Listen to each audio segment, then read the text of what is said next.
नमस्कार, SPD news में आपका स्वागत है। पेश है 2 अप्रैल बुधवार दोपहर 3:15 बजे राजस्थान की 15 बड़ी खबरें। सबसे पहले एक नजर डालते हैं आज की हेडलाइंस पर। हाईकोर्ट ने असिस्टेंट प्रोफेसर एग्जाम के इंटरव्यू पर लगाई रोक। यूपी में पुलिस की छुट्टियां कैंसिल। भोपाल में वक्फ संशोधन विधेयक के समर्थन में आतिशबाजी। ज्ञानवापी में श्रृंगार गौरी मंदिर खुला, दर्शन को उमड़े भक्त। लालू 2 दिन से बीमार, दिल्ली ले जाने की तैयारी। और अब खबरें विस्तार से सुनिए।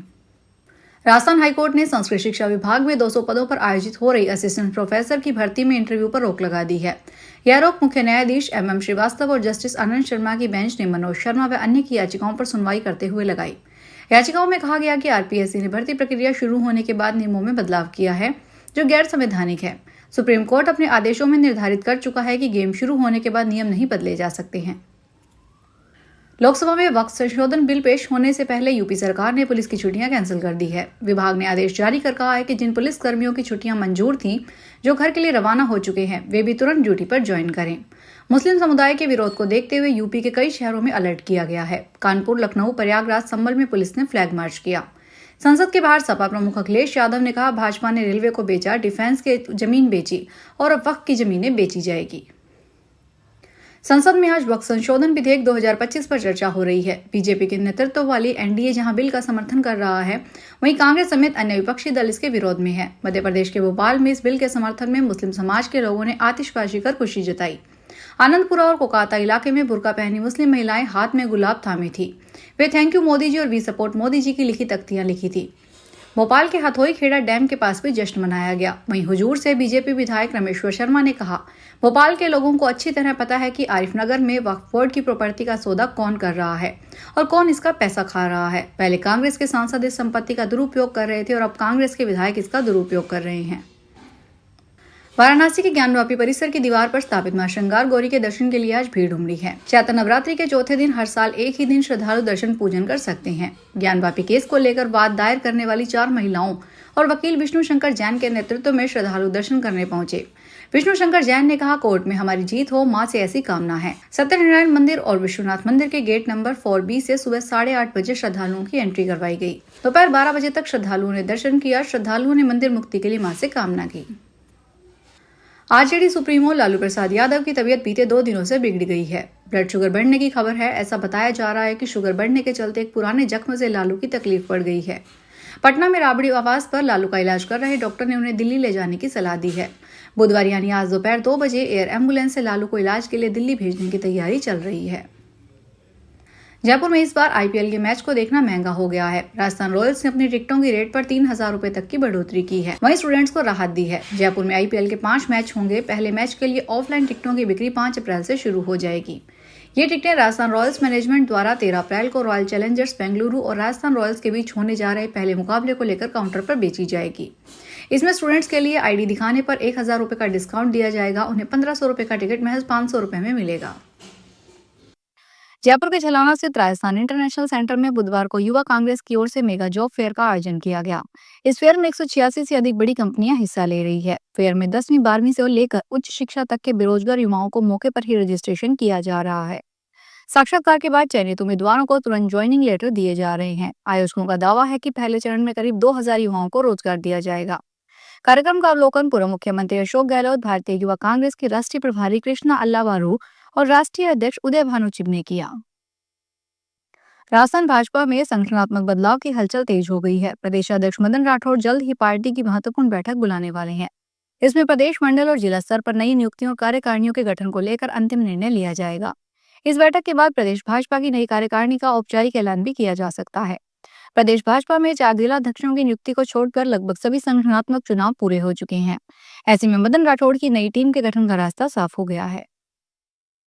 चिकित्सा शिक्षा विभाग ने सीनियर रेजिडेंसी आवंटन को लेकर SOP निकाली है। फिलहाल नीट PG के आधार पर मेरिट बनाकर सीट आवंटन का ही फार्मूला रखा है। सीनियर रेजिडेंसी की सीटों को 2021 में MD, MS, DM, MCH batch के इन सर्विस और नॉन सर्विस उम्मीदवारों के विभागानुसार अनुपात के आधार पर वर्गीकृत करने के निर्देश हैं। इन सर्विस उम्मीदवारों की वो मेरिट मानी जाएगी जिस स्कोर पर उन्हें PG में प्रवेश मिला था। यानी नीट PG परीक्षा में प्राप्त अंकों में बोनस अंक जोड़ने के बाद के स्कोर पर प्रवेश मिलेगा, जबकि नॉन सर्विस उम्मीदवारों के लिए नीट PG के मेरिट के आधार पर रखा गया है। सोने और चांदी के दाम में आज 2 अप्रैल को गिरावट। India Boolean and jewellers association के अनुसार 10 ग्राम 24 कैरेट सोने का दाम 194 रुपए से गिरकर 90,921 रुपए पर आ गया है। इससे पहले सोना 91,115 रुपए था। ये इसका ऑल टाइम हाई भी है। 1 किलो चांदी की कीमत 549 रुपए गिरकर 99,092 रुपए प्रति किलो हो गई है। इससे पहले चांदी का भाव 99,641 रुपए किलो था। चांदी ने पिछले हफ्ते 27 मार्च को 1,09,34 रुपए का ऑल टाइम हाई बनाया था। राजस्थान लोक सेवा आयोग ने विधि रचनाकार प्रतियोगी परीक्षा 2024 के परिणाम में असफल रहे अभ्यर्थियों को प्राप्तांकों की पुनर्गणना का अवसर दिया है। इसके लिए 4 से 14 अप्रैल 2025 तक ऑनलाइन आवेदन किए जा सकेंगे। आयोग सचिव रामनिवास मेहता ने बताया कि विधि एवं विधिक कार्य विभाग के लिए विधि रचनाकार प्रतियोगी परीक्षा 2024 का आयोजन 14 जुलाई 2024 को किया गया था। परीक्षा के अभ्यर्थियों की पात्रता जांच के लिए वितरित सूची 11 दिसंबर 2024 को जारी की गई थी। पीएचडी मंत्री कन्हैयालाल चौधरी बुधवार को डूंगरपुर जिले के दौरे पर रहे। सर्किट हाउस में भाजपा नेताओं और कार्यकर्ताओं ने मंत्री का स्वागत किया। इसके बाद सर्किट हाउस में भाजपा कार्यकर्ताओं के साथ बैठक में पानी को समस्या को लेकर मंत्री के सामने गुस्सा फूट पड़ा। भाजपा नेताओं और कार्यकर्ताओं ने आरयूआईडीपी और पीएचईडी विभाग के अधिकारियों पर लापरवाही के साथ ही धीमी गति से काम करने के आरोप लगाए, जिस पर मंत्री ने कहा कि पिछली सरकार में जो भ्रष्टाचार हुए उसे छोड़ेंगे नहीं, लेकिन अब काम में कोई लापरवाही नहीं होनी चाहिए और जो हो गया उसे भी सुधारो। खाटू श्याम जी आने वाले लाखों श्रद्धालुओं के लिए अच्छी खबर है। पर्यटन विभाग भारत सरकार ने स्वदेश दर्शन योजना 2.0 के तहत खाटू नगरी में होने वाले विकास कार्यों के लिए पहली किस्त जारी कर दी है, जिससे खाटू में कई विकास के कार्य होंगे। जिला पर्यटन विभाग की सहायक निदेशक अनु शर्मा ने बताया कि केंद्र सरकार द्वारा स्वदेश दर्शन योजना 2.0 के अंतर्गत सीकर के खाटू श्याम जी मंदिर में विकास कार्यों के लिए 8 करोड़ 78 लाख रुपए की पहली किस्त जारी कर दी गई है। इसमें खाटू में जल्द ही काम शुरू होंगे, जिसकी स्वीकृति भी जारी कर दी गई है। नगरीय विकास कर वसूली को लेकर उदयपुर नगर निगम ने अब तक के रिकॉर्ड में सबसे ज्यादा टैक्स वसूली इस साल में की है। निगम ने टैक्स नहीं कराने वालों के खिलाफ सख्ती करते हुए एक कर कुल 108 संपत्तियों को सीज किया था, जिसमें निगम की तिजोरी में टैक्स जमा हुआ। निगम ने राज्य सरकार से मिले लक्ष्य को पूरा कर लिया है। नगर निगम उदयपुर ने वित्तीय वर्ष 2024-25 में 18 करोड़ 68 लाख रुपए की रिकॉर्ड राशि अर्जित की है। आयुक्त राम प्रकाश ने बताया कि निगम द्वारा तय किए गए नगरीय विकास कर इस वर्ष के लक्ष्य को समय पर प्राप्त कर लिया गया है। भरतपुर नगर निगम ने अपने 65 वार्डों का दायरा बढ़ा दिया है, जिसमें 33 नए गांव शामिल किए गए हैं। इसके लिए 17 अप्रैल तक आपत्ति मांगी गई है। हालांकि इस फैसले पर कुछ गांव के लोग खुश हैं, जबकि कुछ इनका विरोध कर रहे हैं। मुरवारा गांव के लोग, जो भरतपुर से 5 किलोमीटर दूर स्थित है, नगर निगम में शामिल होने के फैसले का विरोध कर रहे हैं। गाँव वालों का कहना है कि ग्राम पंचायत स्तर पर उनकी समस्याओं का हल आसानी से हो जाता है, नगर निगम से जुड़ने पर उनकी समस्याएं बढ़ जाएगी। फिलहाल इस बुलेटिन में इतना ही, फिर हाजिर होंगे बड़ी खबरों के साथ। अगर आप भी अपने आसपास की छोटी बड़ी और महत्वपूर्ण खबरों से अपडेट रहना चाहते हैं तो सब्सक्राइब कीजिए हमारे चैनल एसपीटी न्यूज को और प्रेस कीजिए बेल आइकन पर।